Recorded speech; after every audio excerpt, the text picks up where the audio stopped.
আসসালামু আলাইকুম। এই ভাই আর কত পড়বেন? অনেক তো পড়লেন, এবার একটু থামেন নাকি? সুপ্রিয় শিক্ষার্থী বন্ধুরা, আসলে শেষের একদিন দুই দিনও খুব বেশি গুরুত্বপূর্ণ। এই সময়টা আমরা অনেকে বুঝে উঠতে পারি না যে আমাদের আসলে কিভাবে শেষের সময়টাতে ইউটিলাইজ করা উচিত, বা এই সময়টা আমরা কিভাবে ব্যবহার করতে পারি, কোন বিষয়গুলোকে এই সময় গুরুত্ব দেওয়া উচিত। তো প্রথমে যেটা বলবো যে অলরেডি আপনারা তো হয়তো রিভিশনের জন্য পড়াশোনা তো করছেনই, হ্যাঁ। যে শেষের এই হয়তো অনেকের রিভিশন হয়েও গেছে, কিন্তু আমার যতটুকু মনে হয় শেষের থেকে প্রত্যেকেরই কিন্তু মানে কোনো না কোনো একটা অংশে হয়তো বা একটু ল্যাগিংস থাকে, যে অংশটা হয়তো আমরা একটু দেখে গেলে ভালো হতো। তো আজকে কিছু বিষয় নিয়ে কথা বলার চেষ্টা করতেছি।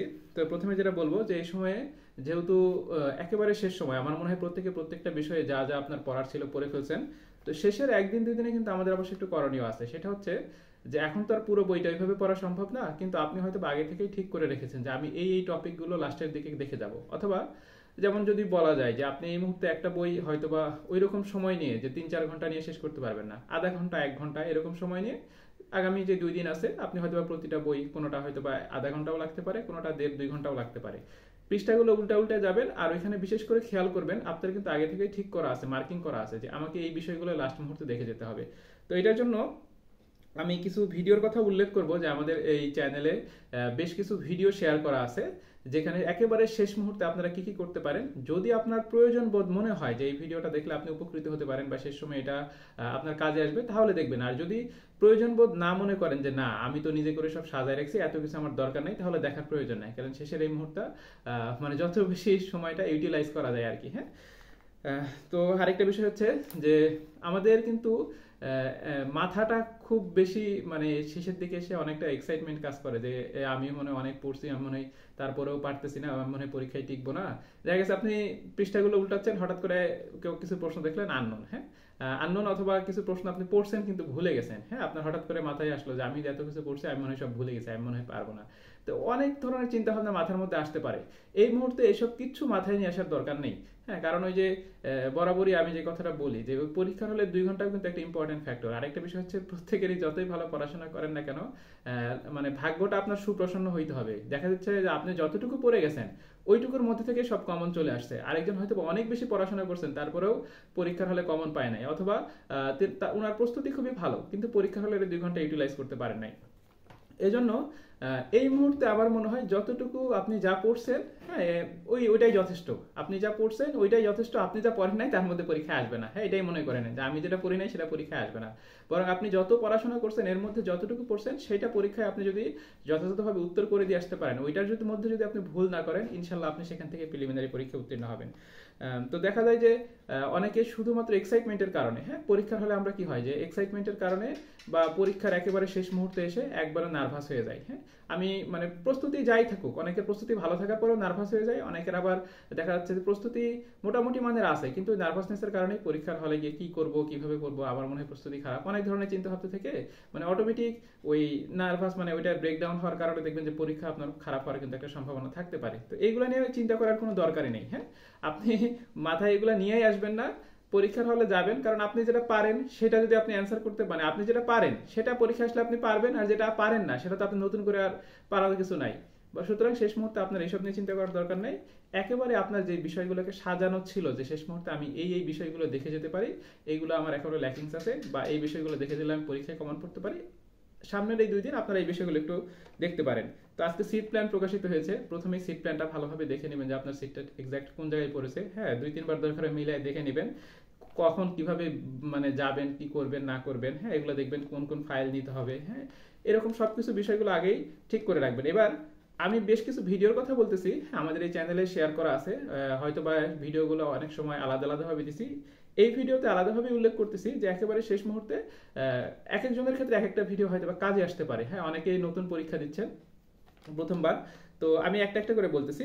সেটা হচ্ছে প্রথম যে ভিডিওটার কথা বলবো যে একেবারে শেষ 1 থেকে 2 দিনে আপনি কোন কোন টপিকগুলো পড়তে পারেন, এরকম একটা ভিডিও শেয়ার করা আছে, যে ভিডিওতে দেখানো হয়েছে যে প্রায় প্রতিটা বিষয়েরই বিসিএস এর প্রিলিমিনারির জন্য যে 10টা বিষয় আছে সেই 10টা বিষয়েরই এমন এমন কিছু টপিক আছে যে টপিকগুলো থেকে কখনোই প্রশ্ন মিসিং হয় না। হয়তো কোনোটা ছক আকারে, তালিকা আকারে, কোনোটা হয়তো বা কনফিউশনমূলক প্রশ্ন হতে পারে। তো ওই ছক বা তালিকাগুলো অন্তত পক্ষে যদি আপনি পরীক্ষার 1 থেকে 2 দিন আগে দেখে যান, আপনি সরাসরি পরীক্ষার হলে 60, 70, 80 মার্কস পর্যন্ত কমন পেয়ে যেতে পারেন, শুধু ওই ছক বা তালিকা থেকেই। তো এরকম একটা ভিডিও শেয়ার করা আছে, আমি সবগুলো ভিডিওর লিঙ্ক একসাথে কমেন্ট বক্সে শেয়ার করে দিচ্ছি বা ডিসক্রিপশন বক্সে শেয়ার করে দিচ্ছি, আপনারা সেখান থেকেও চাইলে দেখে নিতে পারেন।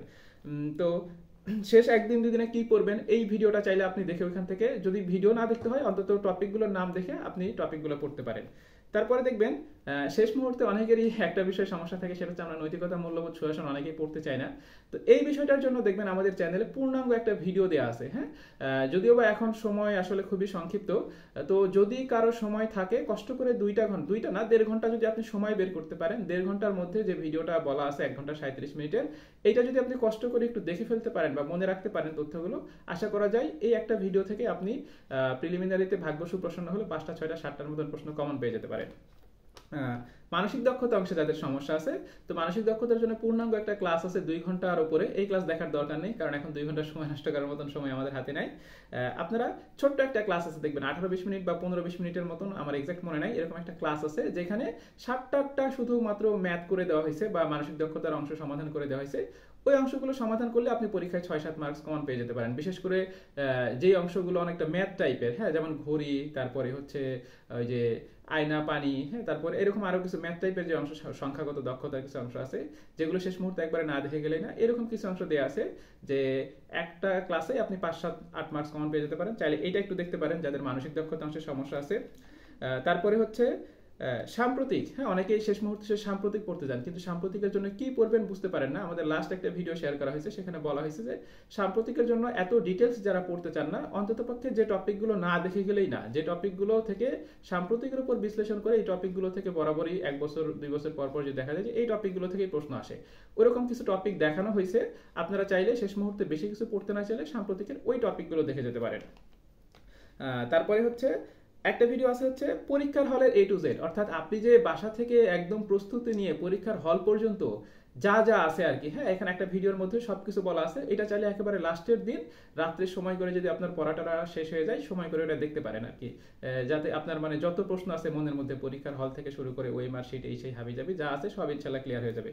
আরেকটা হচ্ছে ওএমআর শিট কিভাবে পূরণ করবেন, এটাও একটা দেয়া আছে। এটা যদিও সিলি একটা বিষয়, তবে অনেকেই যারা নতুন পরীক্ষা দিতে যায় এটা নিয়ে অনেক টেনশনে থাকে। হ্যাঁ, তো ওএমআর শিটটা কিভাবে পূরণ করবেন তার একটা নমুনা ভিডিও দেওয়া আছে।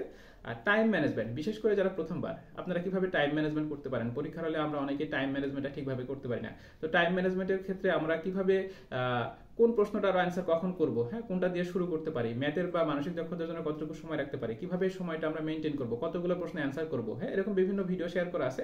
আপনারা চাইলে, আমি কয়েকটা ভিডিওর কথা বললাম, যার যে ভিডিওটা দরকার চাইলে কিন্তু শেষ মুহূর্তে এটা একটু দেখে যেতে পারেন। তো সুপ্রিয় শিক্ষার্থী বন্ধুরা, আজকের মতো আর কথা বাড়াচ্ছি না। আগামী আরো 2 দিন সময় আছে, এই 2 দিনের মধ্যে যদি বিশেষ কোনো বিষয় নিয়ে আপনাদের সামনে হাজির হতে হয়, আপনারা কাইন্ডলি আমাকে একটু জানাবেন, আমি সেই বিষয়ে আলোচনা করার চেষ্টা করব। ধন্যবাদ সবাইকে, আসসালামু আলাইকুম।